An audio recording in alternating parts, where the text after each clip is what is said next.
L'éléphant et la fourmi, une leçon d'humilité. Avez-vous déjà pensé qu'être petit signifie être faible? Préparez-vous à une histoire incroyable qui va changer votre façon de voir les choses. Imaginez un éléphant immense, le plus grand de toute la savane. Il était fort, mais aussi très, très arrogant. Cet éléphant passait ses journées à se moquer des autres animaux. Il se croyait supérieur à tous, juste parce qu'il était grand et puissant. Surtout, il adorait embêter les plus petits animaux. Les pauvres petites créatures n'avaient aucune chance face à sa taille et sa force. Il ne cessait de se vanter de sa force. « Regardez comme je suis fort, personne ne peut me battre !» criait-il à qui voulait l'entendre. Pour lui, la force physique était la seule chose qui comptait. Il pensait que sa taille le rendait invincible et supérieur à tous les autres. Un jour, l'éléphant se promenait près d'une fourmilière. Sans faire attention, il a éclaboussé une petite fourmi avec de l'eau de sa trompe. La fourmi, toute mouillée, a courageusement demandé à l'éléphant d'arrêter. « S'il te plaît, fais attention, tu nous fais peur. » L'éléphant, au lieu de s'excuser, a éclaté de rire. « Toi, me faire peur? Mais tu es minuscule, qu'est-ce que tu peux bien me faire ?» Il a continué à se moquer de la fourmi, vantant sa puissance et sa taille. Il pensait que la petite fourmi était ridicule de penser pouvoir l'affronter. Un après-midi, l'éléphant s'est endormi sous un grand arbre. La fourmi a vu là une occasion de lui donner une leçon. Elle a grimpé silencieusement sur l'éléphant endormi. Puis, elle s'est faufilée dans sa trompe. Une fois à l'intérieur, elle a commencé à le piquer de toutes ses forces. L'éléphant s'est réveillé en hurlant de douleur.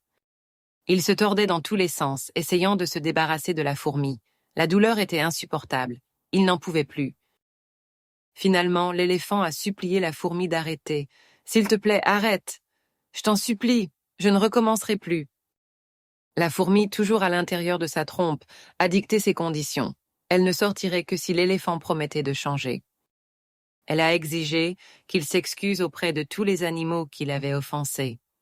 Il devait promettre de les respecter, peu importe leur taille. L'éléphant, désespéré, a accepté toutes les conditions. Il était prêt à tout pour que la fourmi arrête de le piquer. La fourmi, satisfaite, est sortie de la trompe de l'éléphant. Elle avait réussi sa mission, donner une leçon à l'arrogant éléphant. L'éléphant était vaincu et humilié. Il avait enfin compris que la force n'est pas tout dans la vie.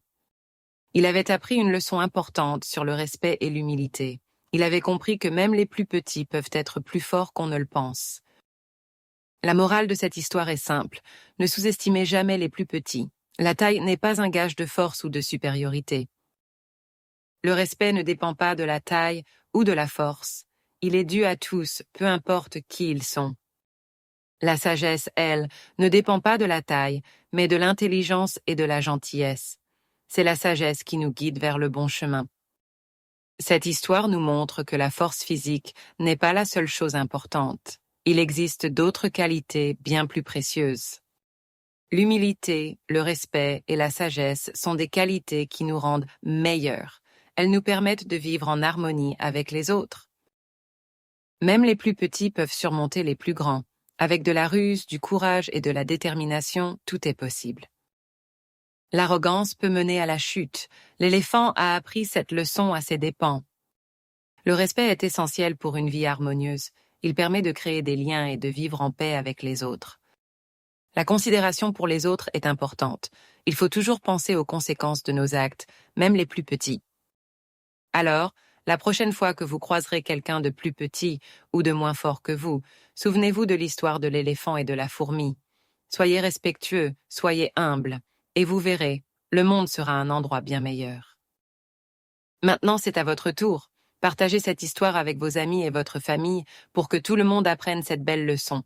Et n'oubliez pas de toujours être gentil et respectueux envers les autres, peu importe leur taille. Abonnez-vous à notre chaîne pour plus de contes et de leçons de vie amusantes.